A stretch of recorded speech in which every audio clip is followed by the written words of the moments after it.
नमस्कार। आप सभी का स्वागत है और आज हम लोग पढ़ने जा रहे हैं टीचिंग एप्टीट्यूड का लास्ट टॉपिक। जैसा कि हमने पहले ही बताया था कि टीचिंग चैप्टर में 4 कंपोनेंट हैं।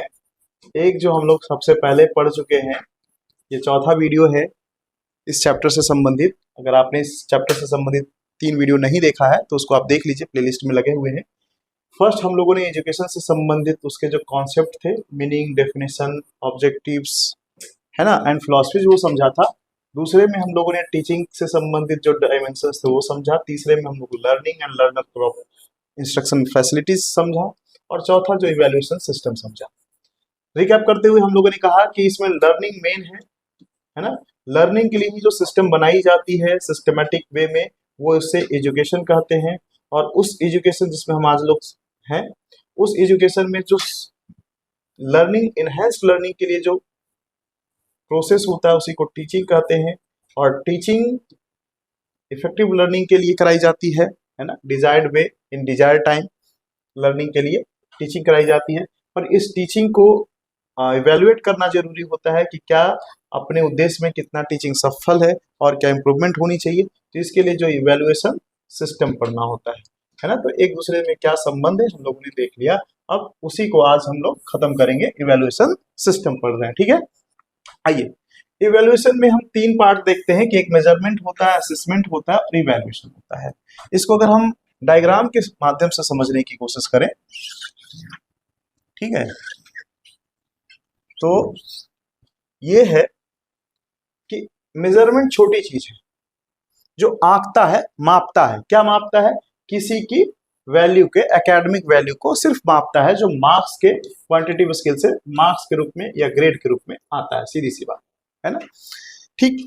लेकिन इसी को जब हम एक दूसरे से कंपेयर करते हैं कि अच्छा इसका मार्क्स या इसी एक ही व्यक्ति का अलग अलग सब्जेक्ट में अलग अलग मार्क्स आते हैं, तो हम जब कंपेयर करते हैं, एनालाइज करना शुरू करते हैं, तो इसी को असेसमेंट कहा जाता है। ठीक है, आई वो समझ में। चलिए, और जब इस असेसमेंट के आधार पे जब हमको एक जजमेंट देते हैं, स्टेटमेंट देते हैं या कंक्लूजन निकालते हैं, उसी को हम इवैल्यूएशन करते हैं। यानी इवैल्यूएशन सिस्टम जो है, इवैल्यूएशन जो है इन दोनों से, दोनों को जोड़ने पे जो आता है उसी को इवैल्यूएशन या मूल्यांकन कहते हैं, ठीक ना। चलिए, अच्छी बात है। अब इवैल्यूएशन के अलग अलग टाइप हैं, है ना। हम लोग जब भी टाइप बात करते हैं तो हम लोगों ने पहले ही पढ़ा था कि जब भी प्रकार करेंगे तो हम ये पूछेंगे कि किस आधार पे, है ना। तो यहाँ टेक्निक के आधार पे अगर हम देखें तो क्वांटिटिव और क्वालिटेटिव, ठीक है। इवैल्यूएशन 2 प्रकार के होते हैं, क्वांटिटिव एंड क्वालिटेटिव। क्वांटिटिव का मतलब ये, जब हम जहाँ क्वांटिटी देखते हैं, है ना, जो हमारी राइटिंग टेस्ट होती है, ओरल टेस्ट होती है, ये सब क्या है, हमारे क्वांटिटिव है। नंबर आते हैं ना उसमें, कितना आप लिखें तो इतना नंबर मिलेगा, ठीक है। क्वालिटेटिव का मतलब होता है कि इसमें हम सब्जेक्टिविटी पे ध्यान देखते हैं। इसमें तो ऑब्जेक्टिव नंबर जितना आया उसी के आधार पे हम आधार पे उसका वैल्यूएशन कर लेते हैं, है ना। तो ये क्वांटिटिव तरीके से करते हैं। जबकि क्वालिटिव में हम उसके सब्जेक्ट, जैसे इंटरव्यू हो गया, ऑब्जर्वेशन हो गया, है ना, परफॉर्मेंस टेस्ट, परफॉर्मेंस हुआ, इन सब चीजों का मूल्यांकन, रेटिंग हो गया, ये सारी चीजें क्वालिटेटिव टेक्निक में आ जाता है, क्वालिटेटिव टेस्ट में आ जाता है ना। चलिए, तो ये उदाहरण याद रखिएगा क्योंकि यहाँ से एग्जाम में ऐसे सवाल पूछते हैं, जैसे कि rating comes under which type of evaluation system. तो आपको बताना होगा कि क्वांटिटिव है, क्वालिटेटिव है ना, या फिर ये प्लेसमेंट है, फॉर्मेटिव है, अलग अलग। अब अगर हम रेफरेंस की बात करें कि रेफरेंस मतलब संदर्भ, कि जो मूल्यांकन हो रहा है किस संदर्भ में किया जा रहा है, तो वो एक क्राइटेरिया बेस्ड होता है, एक नॉर्म बेस्ड होता है, ठीक। क्राइटेरिया का मतलब होता है कि एक स्पेशलाइज्ड, बता दिया गया कि इसी क्राइटेरिया में हमें जज करना है कि क्या किसका कितना मार्क्स है।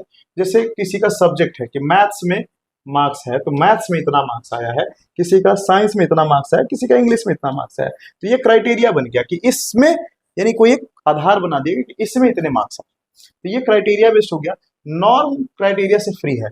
नॉर्म का मतलब होता है कि अच्छा ये इतना अच्छा है, फर्स्ट आया है, सेकंड आया है, एवरेज है ना, या बिलो एवरेज है। तो इस तरीके के जो हमारे हो गए वो नॉर्म बेस्ड हो गया, है ना।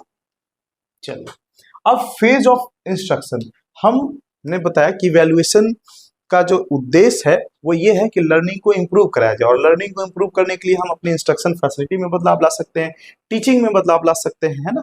तो इवेल्युएशन का एक उद्देश्य ये भी है कि हम टीचिंग को भी इम्प्रूव करें ताकि लर्नर इनहेंस्ड हो, फैसिलिटीज के साथ साथ लर्नर के लर्नर के अंदर बदलाव ला सकें, कुछ मोटिवेट करने, कुछ उनको डायरेक्शन बताने के साथ साथ हम अपने अंदर भी अपने टीचिंग इफेक्टिवनेस को बढ़ा सकते हैं, यानी टीचिंग का भी इम्प्रूवमेंट हो। यानी अगर कभी नंबर कम आए किसी विषय में तो इसमें अगर टीचर से डरने की जरूरत नहीं है, बल्कि एक अच्छे टीचर को ये चाहिए कि अगर विद्यार्थी का नंबर कम आता है तो यहाँ पे विद्यार्थी के साथ साथ अपना भी मूल्यांकन करना उसे चाहिए होता है कि क्या मुझे और दूसरा बेहतर अपना सकता है, या फिर मुझे अपने टीचिंग में और क्या इन्हांस करना चाहिए कि विद्यार्थियों की जो मार्क्स है या लर्निंग हो क्या हो और इम्प्रूव हो सके। चलिए, तो उसमें हम अगर इंस्ट्रक्शन की बात करें तो इंस्ट्रक्शन का क्या फेज है, और उस फेज के में हम पहले या बाद में या उस समय जो टेस्ट लेते हैं उसी के आधार पे हम टेस्ट बांटते हैं। तो हम देखें कि इंस्ट्रक्शन के एक तो पहले हो सकता है, एक दौरान हो सकता है, एक या उसके बाद हो सकता है। उसी को अगर हम कहें तो ये प्लेसमेंट टेस्ट जो होता है पहले होता है, और ये जो फॉर्मेटिव एंड डायग्नोस्टिक जो होता है वो बीच में होता है, और समेटिव अंत में होता है। ठीक, इसलिए 4 प्रकार के टेस्ट यानी इन 3 कैटेगरी में, पहले, दौरान और बाद में, इस 4 तरह से अलग अलग टाइप बनाए गए हैं। जैसे प्लेसमेंट कहते हैं या एप्टीट्यूड टेस्ट कहते हैं, जो ऑनलाइन माध्यम से जुड़े हुए हैं, जो ऐप पे टेस्ट हुआ था आप लोगों का पहला पेपर का, वो एक प्रकार का एप्टीट्यूड टेस्ट था, प्लेसमेंट टेस्ट था, जिससे हम ये जांचने की कोशिश कर रहे थे कि आप लोगों को इसमें अभी किस स्तर पे हैं, ताकि इस स्तर को अपने आने वाले समय में इस स्तर को बढ़ाया जा सके। ठीक है, उसी के अनुसार हम अपनी टीचिंग फैसिलिटीज को और इम्प्रूव करें। तो अभी हम लोग बात करेंगे, अभी हम लोगों ने देखा प्लेसमेंट या एप्टीट्यूड टेस्ट, अब हम बात करेंगे फॉर्मेटिव टेस्ट की, है ना। तो अगर मुख्यतः देखें तो हम लोगों ने पढ़ा ना कि एक बिफोर द इंस्ट्रक्शन होता है, एक ड्यूरिंग होता है और एक एंड में होता है। तो बिफोर में ये प्लेसमेंट या एप्टीट्यूड टेस्ट आ जाएगा, और ड्यूरिंग में ये दोनों आ जाएंगे, फॉर्मेटिव और डायग्नोस्टिक टेस्ट, क्योंकि इंस्ट्रक्शन दी जा रही होती है, जैसे फॉर्मेटिव टेस्ट होता है। तो फॉर्मेटिव का यही होता है कि जो पढ़ाया गया, जैसे यूनिट टेस्ट पढ़ाया गया, उसके बाद ये टेस्ट लिया जाता है ये देखने के लिए कि बच्चों को कितना सीखने में, मतलब कितना सीख पाए, टीचिंग कितना अपने ऑब्जेक्टिव में सफल हो पाए, और उसी के आधार पे नेक्स्ट जब जो भी कमी रहेगी उसमें और सुधार किया जा सकता है। तो ये है कि इसमें अभी फॉर्मेट किया जा सकता है, इसलिए इसका नाम भी है फॉर्मेटिव टेस्ट, ठीक ना। डायग्नोस्टिक मतलब वही सुधार की बात होगी, उसमें उसकी कहाँ कमी है, क्या कमजोरी है, ऐसा टेस्ट जिसके माध्यम से पता किया जाए कि विद्यार्थी कहाँ कम रह जा रहे हैं, कहाँ वो कौन सी कमी है, किसमें वो कमजोर हो जा रहे हैं, उसको ठीक कर किया जा सके आगे पढ़ाते समय। इस तरह के जो टेस्ट होते हैं डायग्नोस्टिक टेस्ट होते हैं। नेक्स्ट, जो लास्ट आफ्टर द इंस्ट्रक्शन, जो इंस्ट्रक्शन कंप्लीट हो जाए और अंत में जब टेस्ट किया जाए कंप्लीट हो जाने के बाद, तो उसको एंड में यानी समेटिव टेस्ट बोलते हैं या समेटिव इवैल्यूएशन सिस्टम बोलते हैं, जिसमें हम पूरी दौरान जो पढ़ाई गई उसके बाद वो कितना सीख पाए, किस स्तर तक, उस तरह की जो टेस्ट की जाती है और उसको फिर वैलिड करके मार्कशीट प्रदान की जाती है, वो टेस्ट जो होता है इवैल्यूएशन सिस्टम के अंतर्गत यानी फाइनल समेटिव इवैल्यूएशन सिस्टम के अंतर्गत आता है। तो यहाँ से सवाल देखिए ऐसे ही पूछा जाएगा आपसे, आप देख लीजिएगा कि टेक्निक के बेस पे पूछ रहा है कि क्राइटेरिया के बेस पे यानी रेफरेंस के बेस पे पूछ रहा है या फेज के बेस पे पूछ रहा है ना। तो अगर आप इस चीज को समझते हैं तो आप क्वेश्चन के सही आंसर्स तक पहुंच पाएंगे, ठीक ना। चलिए, अब ये इतना कंप्लीट हो गया, अब हम लोग नेक्स्ट जो इसका कॉन्सेप्ट है वो देखते हैं। ठीक है, नेक्स्ट कॉन्सेप्ट में अगर हम बात करें ग्रेडिंग सिस्टम ऑफ इवैल्यूएशन की, ये ग्रेडिंग सिस्टम ऑफ इवैल्यूएशन है कि देखिए जो पहले मार्क्स थे एब्सोल्यूट 75 मार्क्स थे, किसी के 76 थे, है ना, एब्सोल्यूट मार्क्स थे, उसमें क्या था, गला काट प्रतियोगिता था भाई कि किसी का 76-77 आ जाता था, तो उसको लेकर के भी ना 1-2 नंबर में बहुत ज्यादा डिफरेंस नहीं है कि अगर किसी का 75 आ गया किसी का 77 आ गया तो बहुत ज्यादा अंतर हो गया, लेकिन जो लोग क्रिएट कर लेते थे, एक हुआ कि भाई ये 77 है, ये ज्यादा है, उसकी वजह से जो लोगों में निगेटिविटी ज्यादा बढ़ने लगी, उस चीज को खत्म करने के लिए ग्रेडिंग सिस्टम आया कि भाई आप आसपास तक एक इंटरवल तक को एक जैसा बना दिया जाए, है ना। जैसे ए कि भाई 90 से लेके 100 तक के जो है ए में आ गए, और 80 से 90 के बीच में जो बी हो गए, और 70 से 80 जो है सी है। तो ये आसपास इतने हैं और सभी एक ही में है, इसमें कोई हुआ की बात नहीं है, थोड़ा आगे पीछे हो सकता है लेकिन वो एक जैसे ही।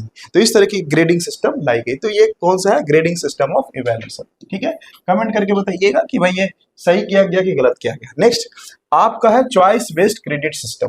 देखिए ये क्या है, ये और क्योंकि हम जैसा कि बता चुके हैं पहले ही टीचिंग में कि हम पेडागोजी से एंड्रागोजी की तरफ बढ़ते जा रहे हैं, यानी कि टीचर सेंट्रिक से जो हमारी टीचिंग सिस्टम थी, एजुकेशन थी, वो धीरे धीरे किसमें लर्नर सेंट्रिक होती जा रही है और समय के साथ और भी होगी, ठीक ना। क्योंकि अब देखिए भाई कितना हो गया है, हम पढ़ रहे हैं, पढ़ा रहे हैं, आप लैपटॉप पे या मोबाइल पे देखेंगे, बस एक क्लिक करेंगे, हम वहीं पे ऐसे कलम लेके पकड़े तो ऐसे कलम पकड़े रहेंगे। मतलब जब तक आप हमें ऐसे खड़े रखना चाहेंगे आप रख सकते हैं वीडियो में, है ना, वीडियो में। और फिर अब खा पी के घूम के आएंगे, फिर हम वहीं खड़े रहेंगे। आप जब कहेंगे कि सर बोलना शुरू करिए, तो वीडियो में हम बोलना शुरू करेंगे, हाँ नहीं, वीडियो में। तो हुआ ना, आप कितना स्टूडेंट सेंट्रिक हो गया आप समझ सकते हैं, ठीक। तो टेक्नोलॉजी के साथ ये धीरे धीरे और स्टूडेंट सेंट्रिक हो जाएगा लर्निंग।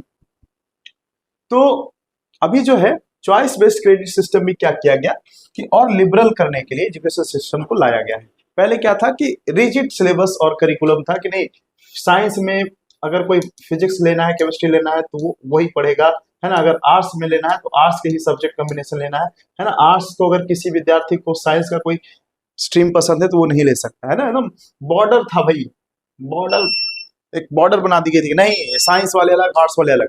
लेकिन इसी भेदभाव को खत्म करने के लिए लाया गया है चॉइस बेस्ड क्रेडिट सिस्टम। बोला गया कि भाई एजुकेशन या जो लर्निंग है ना, वो एक कॉम्प्लेक्स है और ये हम सीमा नहीं बना सकते। और ये जो सब्जेक्ट है ना, हमने अपनी सुविधा के लिए बनाया है। सब्जेक्ट के बीच में ऐसा कोई भेदभाव नहीं है, एक दूसरे से सब इंटर रिलेटेड है, एक दूसरे को मदद भी करते हैं। तो अगर किसी बच्चे को सीखना है कि आर्ट्स का विद्यार्थी है, लेकिन अगर वो साइंस का कुछ चैप्टर सीखना चाहता है, कुछ जैसे मान लीजिए तबला बजाता है, गिटार बजाता है, कुछ ऐसा म्यूजिक इंस्ट्रूमेंट बजाता है, लेकिन उस म्यूजिक इंस्ट्रूमेंट बजाने वाले को कुछ उस साउंड से संबंधित कुछ ऐसे चैप्टर पढ़ने हैं, है ना। तो उसको अगर वो पढ़ना चाहता है तो वो क्या कर सकता है कि ले सकता है, अब ले सकता है, पहले ऐसा नहीं ले सकता था ना, ठीक। तो ये बात हो गई। नेक्स्ट अगर हम बात करते हैं कि चॉइस बेस्ड क्रेडिट सिस्टम आने से अब ये हो गया है कि आप कोई भी अलग अलग सब्जेक्ट पढ़ सकते हैं, है ना, और उसके साथ वो क्रेडिट आपको जोड़ी जाएगी और उसके बाद आपका इवैल्यूएशन किया जाएगा कि आपने कितना पढ़ाई किया है, आपका कितना मार्क्स है, उसी के आधार पे कितना आपको सर्टिफिकेट, कोर्स, क्रेडिट दी जानी चाहिए, ठीक ना। तो ये है choice based credit system. Next अगर बात करें सिलेबस और करिकुलम की, तो सिलेबस और करिकुलम जो है वो क्या है। तो सिलेबस एक लिस्ट ऑफ कंटेंट है कि भाई आपको क्या पढ़ाया जाएगा उस एकेडमिक, मतलब क्या क्या कंटेंट में पढ़ाया जाएगा, उसी को कहते हैं सिलेबस ना। लेकिन उसी सिलेबस से बड़ा कॉन्सेप्ट है करिकुलम। सिलेबस अगर हम ऐसे कहें तो ये हो जाएगा करिकुलम, उसके से बड़ा कॉन्सेप्ट है करिकुलम है कि कंटेंट तो होगा ही, वो सिलेबस तो होगा ही, लेकिन साथ में ये बताया जाए कि वो कैसे पढ़ाया जाएगा, कितने लेक्चर्स लिए जाएंगे, कितना उसके लिए मार्क्स दिए जाएंगे, कितना थ्योरी होगा, कितना प्रैक्टिकल होगा, कितना फील्ड विजिट कराया जाएगा। ये सारी चीजें जो है वो करिकुलम के अंतर्गत आती है। और आपको एग्जाम से पहले ये जानना होगा कि वर्तमान समय में हमारे देश की करिकुलम फ्रेमवर्क क्या है, कौन सी नई कमेटी बनी है, और करिकुलम को अपडेट करने के लिए अलग अलग कमेटियां बनती रहती है। तो वर्तमान समय में कौन सी कमेटी है, उसके कौन हेड है, क्या प्रोग्रेस है, ये चीज आप अपडेटेड रहेंगे, ठीक ना। चलिए नेक्स्ट कुछ टर्म्स हैं जो हम पढ़ते हैं, जैसे मूक्स। मूक्स क्या है? Massive online open online courses. भाई आज क्या है, जमाना बदल गया है, टेक्नोलॉजी इतना आ गया है, एजुकेशन में आईसीटी यानी इंफॉर्मेशन एंड कम्युनिकेशन टेक्नोलॉजी का इस्तेमाल बढ़ गया है। इसके आधार पे जो आज लर्निंग है ना, उसको इक्विटी, एक्सेसिबिलिटी का जो मोटो है कि हम ज़्यादा से ज़्यादा लोगों तक यूनिफॉर्मिटी बढ़ाएं, एक्सेसिबिलिटी बढ़ाएं, क्वालिटी बढ़ाएं, तो इसका इस्तेमाल किया जा सकता है। और उसी का इस्तेमाल करते हुए कोर्स बनाए गए हैं, ऑनलाइन कोर्सेज बनाए गए हैं, जिसको पढ़ करके वीडियो के माध्यम से इंटरेक्टिव लर्निंग वहाँ पे हो सकती है, वीडियो के माध्यम से, लेक्चर के माध्यम से, क्यूज के माध्यम से वो आप कोर्स कर सकते हैं। तो ये इतना ज़्यादा है, इसलिए इसका फुल फॉर्म मैसिव, बहुत ज़्यादा कोर्स बना दिया गया है। मैसिव ऑनलाइन ओपन, कोई भी कर सकता है, ऑनलाइन कर सकता है, कहीं से भी कर सकता है। और वो कोर्स करने के बाद, कंप्लीट करने के बाद आपको एक क्रेडिट भी मिल जाएगी, और उस क्रेडिट को अब क्या है, वैलिड भी मान लिया गया है। सर्टिफिकेट को आप कहीं किसी यूनिवर्सिटी में प्रवेश पाने के लिए, एडमिशन के लिए, या तो जॉब पाने के लिए आप उसका इस्तेमाल कर सकते हैं। तो उसमें अलग अलग टाइप हैं, एक मुक्स एक्स है, मुक्स सी है, तो वो आपको बस देख लेना है कि ये इसके क्या क्या अलग अलग विशेषताएं हैं, है ना, कौन किसके। दूसरा है, कुछ इनिशिएटिव ली गई है आईसीटी का इस्तेमाल करते हुए। भारत सरकार ने भी बहुत सारे मैसिव ऑनलाइन कोर्स बनाने के लिए इनिशिएटिव लिया है। साथ ही साथ लोगों को, विद्यार्थियों को कंटेंट प्रोवाइड करने के लिए सैटेलाइट लेवल तक का जो टेक्नोलॉजी है उस पर अपडेट किया है और एक चैनल, टीवी चैनल घोषित किया है, ऐप डेवलप किया है। तो ये सब अलग अलग समय के साथ आते हैं। जैसे अभी फिलहाल स्वयं प्रभा है, ई विद्या है, साथी है। आगे आपके एग्जाम तक नया कोई और भी इनिशिएटिव आ सकता है, बस आपको ज़रूरत है उन सब चीज़ों से अपडेट रहने की कि वो सवाल पूछे जा सकते हैं, क्योंकि यहाँ ये रिपीट होगा तो इससे कम, लेकिन जो नए एग्जाम नए क्वेश्चंस होंगे उससे पूछे जाने के चांसेस ज़्यादा होंगे। तो बस आप इस पर ध्यान बनाए रखिएगा कि नए इनिशिएटिव यूजीसी के द्वारा है ना क्या लाया जा रहा है, या मिनिस्ट्री ऑफ एजुकेशन से कौन से नए नए इनिशिएटिव लिए जा रहे हैं, ठीक है ना। तो मुझे लगता है कि जो मेन चीज़ें हैं वो सारी चीज़ें इस चीज़ में कंप्लीट हो गई। कुछ टर्म्स बच गए होंगे तो आप मुझे कमेंट करके बताइए, हम उस पर स्पेशल जब PYQ कराएंगे इससे संबंधित तो उसमें हम इसको ऐड कर लेंगे। तो धन्यवाद, मिलते हैं ऐसे ही अगले वीडियो में। तब तक के लिए अपना ख्याल रखिए। बहुत बहुत धन्यवाद।